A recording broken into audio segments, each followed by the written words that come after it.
I was watching an article on nutrition on the internet, and it was making suggestion that standard table salt contains at least 1/3 to 2/3 of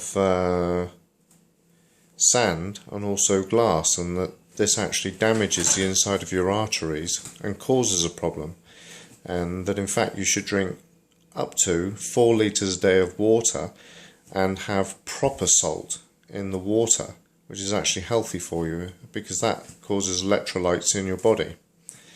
As soon as I heard this, I was a little bit concerned, and I did my own little experiment. As you can see in front here, we have some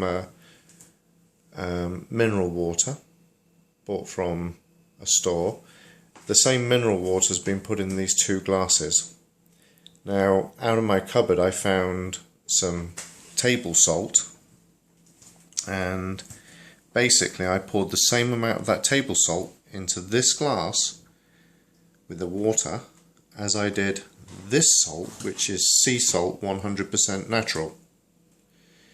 So, having just mixed it, I'm really quite concerned to find that the glass on the left, which is table salt, still contains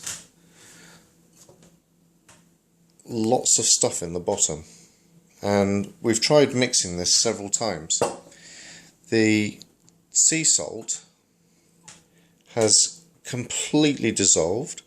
There's a couple of tiny little bits of what I think are sand in the bottom, a tiny little bit, which you can probably see there in the bottom. But the salt totally dissolved into that glass of water. The same type of water, and here we've got this stuff in the bottom. This should have even dissolved quicker because it was a lot finer than the coarse sea salt. But as you can see, when it gets mixed up,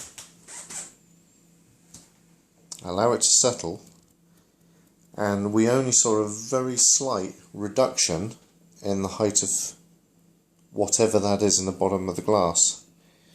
This is really concerning, and I think that we should be looking at exactly what is in this table salt.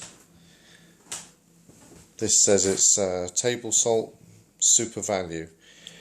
So I look on the ingredients and we see salt, anti-caking agent, sodium hexocyanoferrate, and it's given a E number, which is E535. Well, I think we can safely say that that is not salt.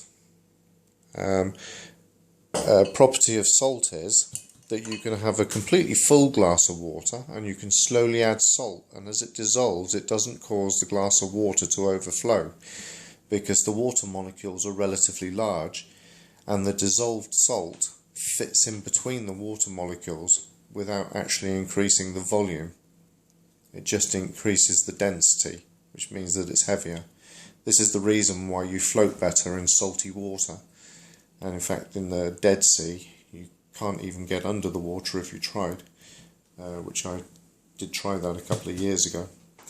So here we can see that there's something in the bottom here, and it just does not look right, and I think this really needs to be brought to the public's attention. Thank you.